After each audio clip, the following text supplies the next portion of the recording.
Welcome to GN Raju tech solution channel. నేను మీ గోవింద నాగరాజు. ఈ వీడియోలో ఏపీ ఎంప్లాయీస్ హెల్త్ కార్డ్స్ను ఈహెచ్ఎస్ సైట్ నుంచి ఏ విధంగా డౌన్లోడ్ చేసుకోవాలనేటువంటిది వివరంగా చూద్దాం. ముందుగా గూగుల్ క్రోమ్ బ్రౌజర్ని ఓపెన్ చేయాలి. ఇక్కడ సెర్చ్ బార్లో ఏపీ ఈహెచ్ఎస్ అని టైప్ చేసి సెర్చ్ చేయండి. ఇలా సెర్చ్ చేసినప్పుడు మనకు ఎంప్లాయీస్ హెల్త్ స్కీమ్ అని చెప్పి మనకు ఒక లింక్ కనిపిస్తుంది. ఆ లింక్ పైన క్లిక్ చేయండి. ఇలా క్లిక్ చేసినప్పుడు మనకు ఈహెచ్ఎస్ సైట్ యొక్క హోమ్ పేజ్ ఈ విధంగా కనిపిస్తుంది. సో ఇక్కడ మనకు పాస్వర్డ్ అనేటువంటిది తెలియకపోతే ఫర్గాట్ పాస్వర్డ్ పైన క్లిక్ చేయండి. యూజర్ నేమ్ అనేటువంటిది మన ఎంప్లాయీ యొక్క ట్రెజరీ ఐడిని యూజర్ నేమ్గా యూజ్ చేయాలి. పాస్వర్డ్ తెలియకుండా ఉంటే ఫర్గాట్ పాస్వర్డ్ పైన క్లిక్ చేయండి. ఇలా క్లిక్ చేసినప్పుడు మనకి ఇక్కడ ఈ విధంగా కనిపిస్తుంది. So enter user ID and proceed, verify with OTP, reset password అంటే ఇక్కడ ఉన్నటువంటి స్టెప్స్ మనకు కనిపిస్తూ ఉన్నాయి. So click here to proceed పైన క్లిక్ చేయాలి. ఇలా క్లిక్ చేసినప్పుడు ఇక్కడ మన ట్రెజరీ ఐడిని ఎంటర్ చేయవలసి ఉంటుంది. ట్రెజరీ ఐడిని ఎంటర్ చేసిన తర్వాత లాగిన్ యాజ్ ఇక్కడ క్లిక్ చేసినట్లయితే ఇక్కడ మనం ఎంప్లాయీని సెలెక్ట్ చేసుకోవాలి. అలాగే ఇక్కడ ఉన్నటువంటి క్యాప్చాను ఇక్కడ ఎంటర్ చేయాలి.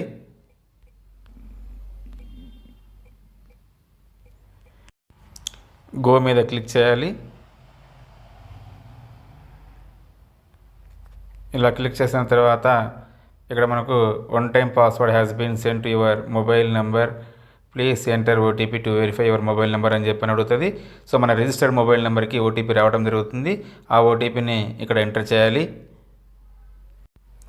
సో ఓటీపీని ఎంటర్ చేసిన తర్వాత వెరిఫై పైన క్లిక్ చేయండి. సో ఓటీపీ వెరిఫైడ్ సక్సెస్ఫుల్ అని చెప్పి వస్తుంది. ఓకే పైన క్లిక్ చేయండి. సో ఇక్కడ కొత్త పాస్వర్డ్ని సెట్ చేసుకోమని చెప్పి అడుగుతుంది. సో ఏదైనా సరే ఒక పాస్వర్డ్ని మనము సెట్ చేసుకోవాలి. సో ఇక్కడ పాస్వర్డ్ చేసుకునేటప్పుడు మినిమం 8 క్యారెక్టర్స్ ఉండాలి. సో అందులో మనం చూసినప్పుడు both upper case and lower case characters ఉండాలి. So passwords must contain at least 1 number అనేటువంటి ఖచ్చితంగా ఉండే విధంగా చూసుకోవాలి. సో ఇక్కడ నేను పాస్వర్డ్ సెట్ చేస్తున్నాను. సో ఇక్కడ నేను పాస్వర్డ్ సెట్ చేసుకున్నాను. అప్డేట్ పైన క్లిక్ చేయాలి. పాస్వర్డ్ చేంజ్ సక్సెస్ఫుల్ అనే వస్తుంది. సో ఓకే పైన క్లిక్ చేయాలి. ఇప్పుడు మళ్ళీ మనకు హోమ్ పేజ్ వచ్చింది. హోమ్ పేజ్కి వెళ్ళిన తర్వాత ఇక్కడ మన యొక్క యూజర్ నేమ్ మరియు పాస్వర్డ్ని ఎంటర్ చేసి లాగిన్ కావాలి. యూజర్ నేమ్ మన ట్రెజరీ ఐడి, పాస్వర్డ్ అనేటువంటిది మనం ఇప్పుడు సెట్ చేసినటువంటి పాస్వర్డ్.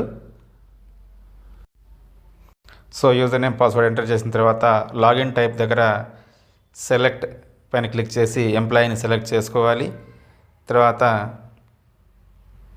ఇక్కడ ఉన్నటువంటి క్యాప్చాని ఎంటర్ చేయాలి.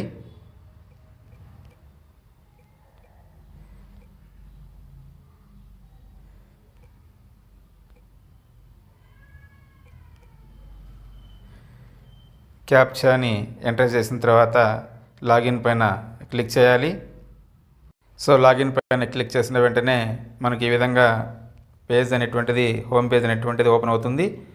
సో ఇక్కడ మనము గమనించవచ్చు initiate health card, initiate new rejected beneficiary, third option download health card పైన క్లిక్ చేయాలి. ఇలా క్లిక్ చేసినప్పుడు download health card, your application has to be approved for downloading the health card, click here పైన click చేయాలి. ఇలా click చేసినప్పుడు మన యొక్క హెల్త్ కార్డ్స్ మనకి ఇక్కడ కనిపిస్తూ ఉన్నాయి. అంటే మన కింద ఉన్నటువంటి మన ఫ్యామిలీ మెంబర్స్ హెల్త్ కార్డ్స్ కూడా కనిపిస్తాయి. సో ఎవరికి హెల్త్ కార్డు కావాలనుకుంటున్నామో అక్కడ పక్కన ఉన్నటువంటి ఇంగ్లీష్ అంటే ఇంగ్లీష్లో కావాలంటే ఇంగ్లీష్, లేదంటే తెలుగులో కావాలంటే తెలుగు పైన క్లిక్ చేయాలి. సో ఇంగ్లీష్ పైన క్లిక్ చేస్తే మనకు హెల్త్ కార్డ్ ఈ విధంగా మొత్తం ఇంగ్లీష్లో కనిపిస్తుంది. సో అలాగే తెలుగు పైన క్లిక్ చేస్తే మనకి ఈ విధంగా హెల్త్ కార్డు తెలుగులో కనిపిస్తుంది. సో కింద ప్రింట్ అనేటువంటి ఆప్షన్ కనిపిస్తూ ఉంది. ఈ ప్రింట్ పైన క్లిక్ చేయాలి. ఇలా క్లిక్ చేసినప్పుడు మనకి ఈ విధంగా కనిపిస్తుంది. సో ఇక్కడ హెచ్పి లేజర్ జెట్ ప్రో ఇక్కడ కనిపిస్తుంది కదా, ఇక్కడ యారో సింబల్ మీద క్లిక్ చేయాలి. క్లిక్ చేసినప్పుడు మనకి ఈ విధంగా సేవ్ యాజ్ పీడిఎఫ్ కనిపిస్తుంది. సేవ్ యాజ్ పీడిఎఫ్ పైన క్లిక్ చేయాలి. సో ఈ విధంగా మనకు పీడిఎఫ్ రూపంలో మన యొక్క హెల్త్ కార్డు కనిపిస్తుంది. సో ఇక్కడ పీడిఎఫ్ యారో సింబల్ పైన క్లిక్ చేయాలి. ఇలా క్లిక్ చేసినప్పుడు మన మొబైల్లో ఆ పీడిఎఫ్ని ఎక్కడ సేవ్ చేసుకోవాలని అడుగుతుంది. సో మనము ఎక్కడ కావాలంటే అక్కడ సెలెక్ట్ చేసుకొని సేవ్ పైన క్లిక్ చేయాలి. సో మన యొక్క హెల్త్ కార్డ్ అనేటువంటిది పీడిఎఫ్ రూపంలో మన మొబైల్లో సేవ్ అవుతుంది. సో ఈ విధంగా మన ఫ్యామిలీ మెంబర్స్ అందరి హెల్త్ కార్డ్స్ని మనం సులువుగా మన మొబైల్లోనే డౌన్లోడ్ చేసుకోవచ్చు. సో థ్యాంక్ యూ అండి. ఈ వీడియో మీకు నచ్చినట్లయితే లైక్ చేయండి, సబ్స్క్రైబ్ చేయండి మరియు షేర్ చేయండి. Thank you.